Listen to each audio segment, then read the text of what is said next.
Hello everyone. आज एक बार फिर संध्या मैम की कक्षा में आप सबका हार्दिक अभिनंदन है। हमने अभी समास पर कई क्लास लिए। उम्मीद है आप सबको समझ में आ गया होगा। दो चार शब्द ऐसे होते हैं जो कई बार पूछ दिए जाते हैं परीक्षा में बच्चों को और उसमें उलझ कर रह जाते हैं। वो मैं बता दूं आपको। एक होता है तत्पुरुष समास का भेद, नए समास। नौ और यौ, दंत नौ और यौ से लिखते हैं नए। नए होता है जो शब्द नकारात्मकता को दर्शाता है, यानी कि नहीं को दर्शाता है, नेगेटिविटी को। जैसे कि मान लो हमने कहा अभाव, अ जो है वो नहीं को दर्शाता है। अशुद्ध, अ जो है नहीं को, मन जो शुद्ध ना हो। तो इस तरह के जब शब्द आ जाएंगे आपको तो आप उसे समझेंगे कि वो नए समास है। न और मूर्धन्य न, सॉरी य, न और मूर्धन्य य, दंत न और य से मिलकर के बनता है नए। दूसरे कुछ शब्द ऐसे होते हैं जो अव्ययी भाव समास में आते हैं, जैसे रातों रात, हाथों हाथ, बातों बात। ये शब्द जब आए आप समझना इन्हें कि ये आपके अव्ययी भाव समास है। दो चीजें बस, एक नए समास को याद रखना है और एक अव्ययी भाव समास को। अव्ययी भाव में मैंने बताया था ना, प्रतिदिन, प्रतिवर्ष, प्रतिमास, प्रतिक्षण, प्रतिपल ऐसे शब्द होते हैं, या फिर यथाशक्ति, यथासंभव, यथासाध्य, ये शब्द हुए। उसके बाद धीरे धीरे होते हैं और ये कुछ इस तरह के शब्द भी होते हैं जैसे रातों रात, बातों बात, हाथों हाथ। ये शब्द भी आपके अव्ययी भाव समास में आते हैं। उम्मीद है समास सब अच्छी तरह समझ में आ गया होगा। अब आज हम पढ़ेंगे संधि। समास कहते हैं जहां शब्दों का लोप होता है, और संधि कहते हैं जहां वर्णों का लोप होता है। जब दो वर्ण के बीच से कोई वर्ण जब का लोप हो जाता है तो उसे हम संधि कहते हैं। संधि का मतलब ही समझिए जुड़ना, है ना। तो जब कोई वर्ण, किसी वर्ण का लोप हो गया और दो वर्ण जुड़ करके एक नया वर्ण बनाते हैं तो वो कहलाता है, आपको एक संधि कहलाती है। अब देखिए, संधि में हम बहुत ज़्यादा डिटेल में भेद में नहीं जाएंगे क्योंकि आप लोगों को भेद नहीं पूछा जाता है ना। वर्णों के मेल से होने वाले परिवर्तन को संधि कहते हैं, इसको याद रखिएगा, ठीक है। संधि और समास में कई बार अंतर दिया जाता है। संधि में एक ही पद होता है,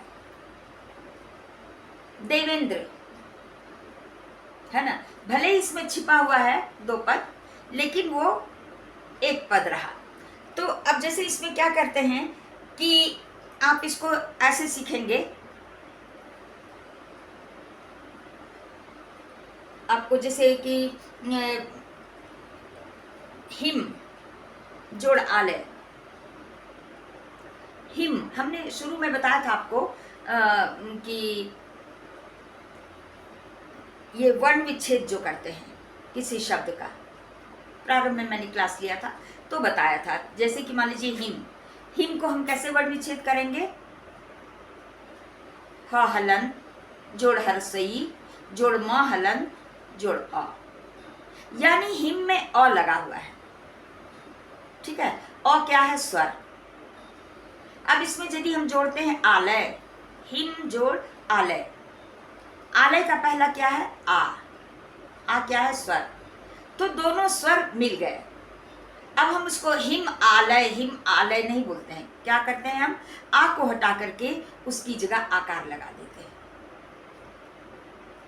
हिमालय, हिमालय, वहां लोप हो गया आ का और उसकी जगह हमने आकार लगा दिया, ये बन गया हिमालय। ये होता है आपका स्वर संधि। दूसरा होता है व्यंजन संधि और तीसरा है विसर्ग संधि। बस अब इसके भेदों को नहीं जाने आप के जितने परीक्षा में जो प्रश्न आते हैं वो प्राय आपको या तो पहचानने को आता है कि ये स्वर संधि है, व्यंजन संधि है या विसर्ग संधि है, या फिर आपको संधि विच्छेद करना या संधि करके दिया हुआ शब्द रहता है जिसको कि आपको फिर से विच्छेद किया हुआ रहता है और आपको उसकी संधि करनी होती है। ठीक है, तो आप बस इतने ही इसमें चलेंगे।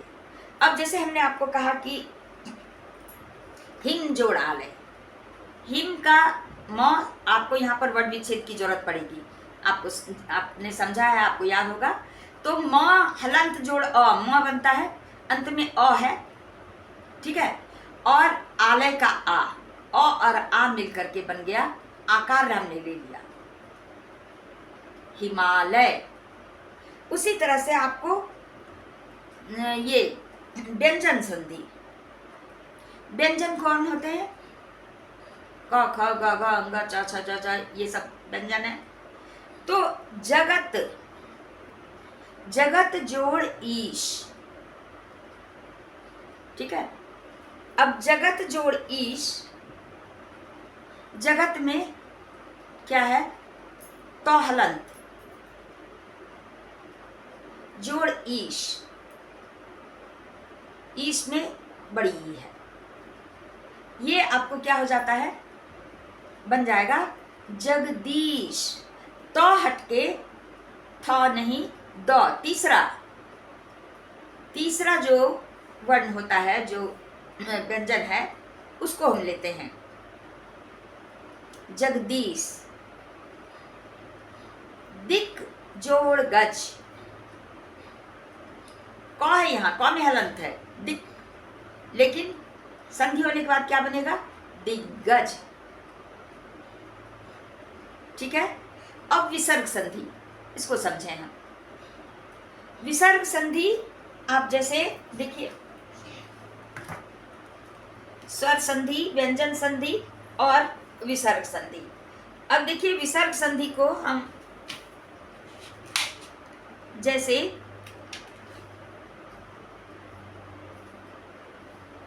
नी जोड़ धन, क्या हो जाता है? ये विसर्ग हट करके ये जो दो डॉट लगे हैं इसको हम विसर्ग कहते हैं हिंदी में। ये विसर्ग हट के क्या बन जाता है?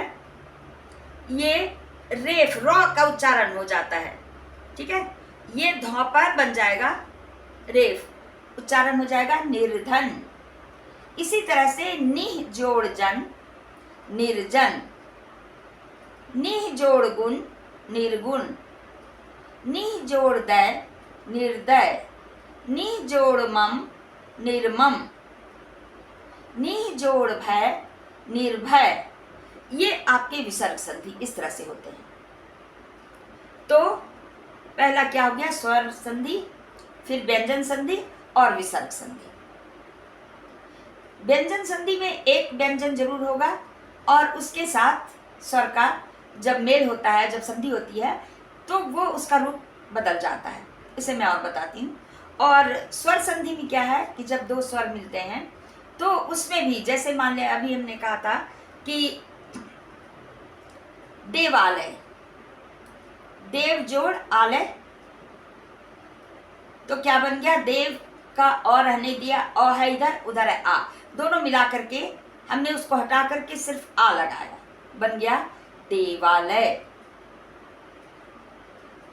वृद्धाश्रम, वृद्धा जोड़ आश्रम, आ जोड़ आ, तो आ हट गया और उसकी जगह आकार लग गया। इसको हम ऐसे भी कर सकते हैं वृद्ध जोड़ आश्रम, वृद्ध जोड़ आश्रम बन गया वृद्धाश्रम। अब इसको समझने के लिए हम समझेंगे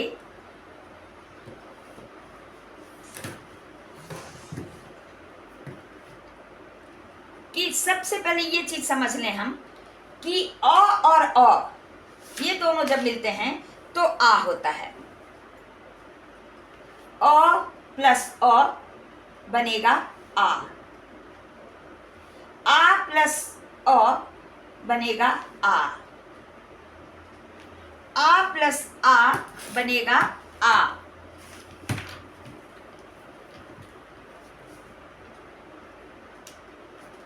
देखिए अ प्लस अ, हमेशा याद रखिएगा, बनेगा आ।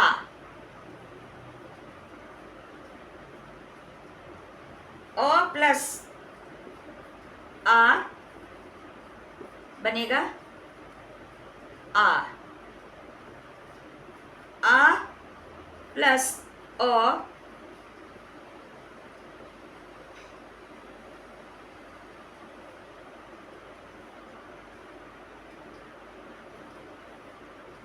बनेगा आ। और आ प्लस आ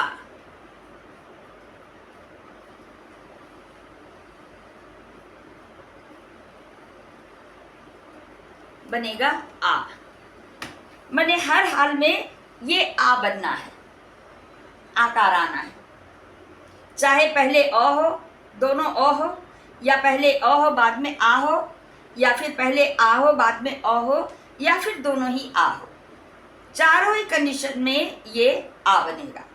अब जैसे देव जोड़ आलय, देवालय, ठीक है, अ और आ हुआ। अब विद्या जोड़ अर्थी, विद्या में आ है और अर्थी में अ है, क्या बना? विद्यार्थी, आकार लगा ही, ठीक है। उसके बाद यदि हम कहते हैं कि सत्य जोड़ अर्थ, सत्यार्थ, और यदि कहते हैं विद्या जोड़ अर्थ, सत्य जोड़ अर्थ में दोनों अ हो गया, विद्या जोड़ अर्थ में पहले आ फिर अ हो गया, विद्या जोड़ आलय में दोनों आ हो गया, और विद्या जोड़ अर्थी में पहला आ दूसरा अ। यानी चारों कंडीशन में विद्यार्थी, विद्यालय, विद्याश्रम, वृद्धाश्रम और हिमालय, सब में जाकर वो बनता है आ ही। इसी तरह से हम छोटी यानी ह्रस्वई प्लस दीर्घई बनेगा दीर्घई, दीर्घई प्लस ह्रस्वई बनेगा दीर्घई, दीर्घई प्लस दीर्घई बनेगा दीर्घई, दीर्घई प्लस ह्रस्वई बनेगा दीर्घई। यानी चारों कंडीशन में दीर्घई बनेगा। अब जैसे देखिए मुनि जोड़ इंद्र, मुनि, मुनि कैसे लिखते हैं? म ह्रस्वकार दत्त ह्रस्वईकार, मुनि जोड़ इंद्र। हमेशा याद रखिएगा इंद्र छोटी ई से और ईश बड़ी ई से, तो मुनि में भी छोटी ई है और जोड़ इंद्र, क्या बन जाएगा? मुनीन्द्र, मुनीन्द्र, नौ में दीर्घई कार हो जाएगा।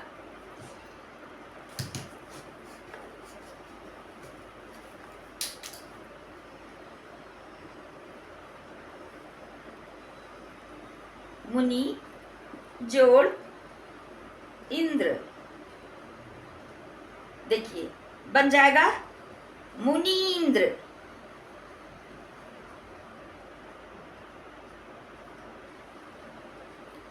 अब यदि हम कहते हैं कि पहला दीर्घई दूसरा है ह्रस्वई, तो मही, मही मीन्स धरती, मही जोड़ इंद्र, ये दीर्घ और ये है ह्रस्व, क्या बन जाएगा?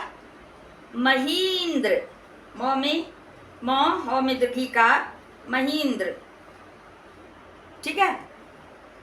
अब दोनों बड़ी, दोनों बड़ी हो तो संधि होके क्या बनेगा? बड़ी, मही जोड़ ईश, हमने कहा ना कि ईश हमेशा बड़ी से होता है, तो ये दोनों बड़ी। अब क्या इसको हम कर देंगे? महिष, ठीक है। अब नेक्स्ट है हमारा बड़ी ई प्लस छोटी ई, ठीक है।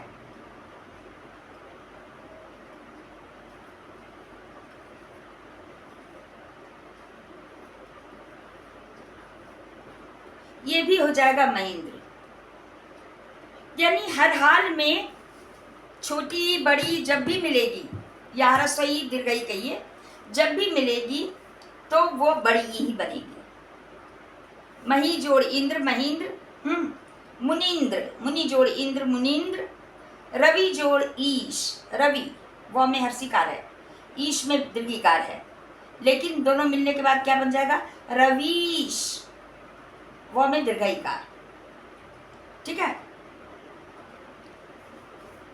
रजनी जोड़ ईश, रजनी, रजनी हम क्या बोल रहे हैं, नौ में दीर्घिकार बोल रहे हैं, तो दीर्घई अजोड़ ईश का दीर्घई, दोनों मिलके ई हट जाएगा और दीर्घिकार रजनीश। आज समझ में। उसके बाद हम उसी तरह से जैसे अ और अ मिलके आ बना, उसी तरह से छोटा ऊ और छोटा ऊ मिलके बड़ा ऊ बनेगा, यानी ह्रस्व ऊ और ह्रस्व ऊ मिलकर दीर्घ ऊ बनेगा, ह्रस्व ऊ और दीर्घ ऊ मिलकर भी दीर्घ ऊ बनेगा, दीर्घ ऊ और ह्रस्व ऊ मिलकर भी दीर्घ ऊ बनेगा, और दीर्घ ऊ मिलकर भी दीर्घ ऊ ही बनेगा। चारों हालात में, चारों कंडीशन में ये दीर्घ ऊ ही बनेगा। अब देखिए इसको कैसे हम करेंगे कि जैसे वधू, वधू में दीर्घकार होता है, हाँ, और ऊर्जा, ऊर्जा में बड़ी ऊ, तो दोनों बड़ी ऊ है, क्या बन जाएगा, वधूर्जा, वधूर्मी। ये जिस तरह से हम उच्चारण कर रहे हैं, आपके सामने जब शब्द आए आप उसको ऐसे ही समझेंगे कि वास्तव में ऊ और ऊ मिलके क्या होता है। चारों कंडीशन में छोटी ऊ मिलकर बड़ी ऊ यानी दीर्घ ऊ, ह्रस्व ऊ दीर्घ ऊ मिलकर दीर्घ ऊ, दीर्घ ऊ मिलकर दीर्घ ऊ, दीर्घ ऊ और ह्रस्व ऊ मिलकर दीर्घ ऊ। ये जब हम ये फॉर्मूला याद रखेंगे तो फटाफट कोई भी शब्द हमारे पास आएगा हम उसे समझ लेंगे कि हमें क्या उसका समझना है। जैसे देखिए कि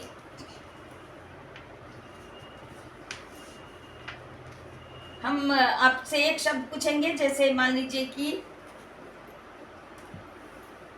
ऊर्मी, ऊर्मी जो है बड़ी ऊ से है और ऊर्जा भी, लेकिन यदि हम कहते हैं वधू जोड़ उत्सव, वधू जोड़ उत्सव, उत्सव ह्रस्व से होता है, अब वधू में दीर्घ ऊ, तो दीर्घ ऊ और ह्रस्व मिलकर क्या बनना है उसको, दीर्घ ऊ, वधूत्सव, यानी कि वधूत्सव लिख देंगे, वधूत्सव।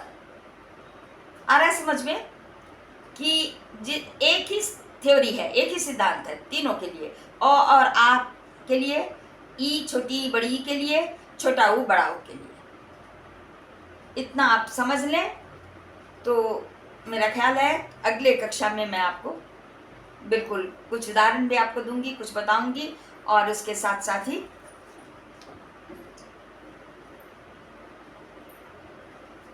आज बस इतना ही। धन्यवाद।